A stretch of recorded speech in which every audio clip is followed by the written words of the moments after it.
Let's take you to our neighboring country, Zimbabwe.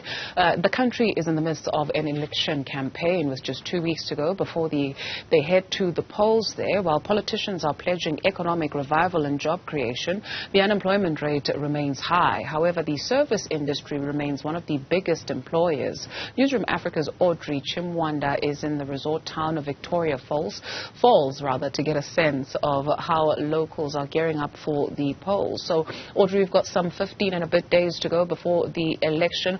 What is it that people have been telling you where you are? Good afternoon, Dudu. You would think you are in a totally different country when you come to Victoria Falls, a tourist city that has over 35,000 people in terms of their population, but you'll think there's no election that is happening in the next couple of weeks. We drove around when we arrived yesterday in the afternoon, and I can tell you we've only seen just a couple of political posters that have been posted by candidates that are vying for the councillor positions in the general elections, as well as members of parliament. When you speak to the locals here, you get a sense that they're really at peace ahead of these elections. Business is booming. There's a number of tourists that we've come across from across the world that are wishing the country well as they go to the elections. Of course, we've spoken also to a number of business people that unfortunately not here with me as we're inside of the falls. I'm sure you can see my background, and I hope my volume is actually good because we're literally behind the smoke that thunders.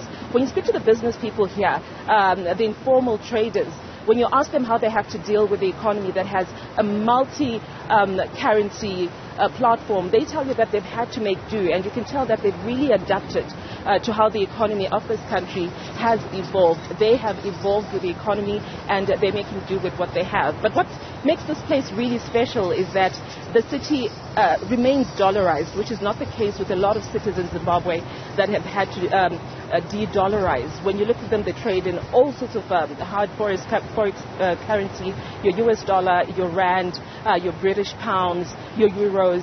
Those are the currencies that they're used to. And to even put an icing on top of that cake, we have the Victoria Falls Foreign Exchange, which was launched a couple of years ago, that only trades in forex currency, that has attracted quite a number of traders that have really helped the economy of this city to boom. Dudu.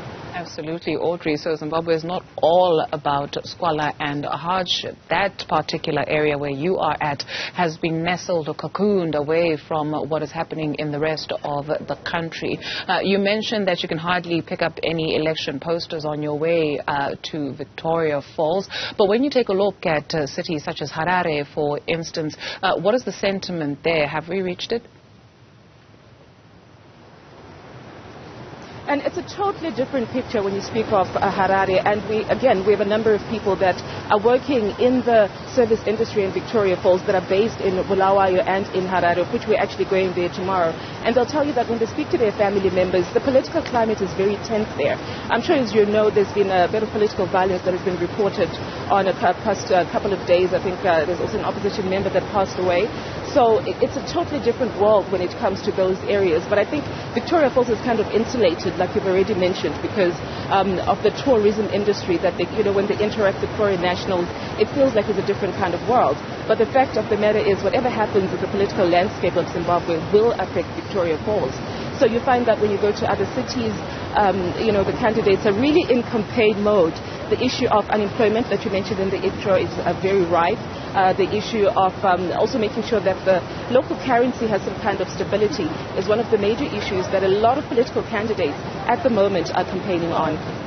Thank you very much, Audrey, for the update. Looking forward to more as you head on over to Harare and Bulawayo.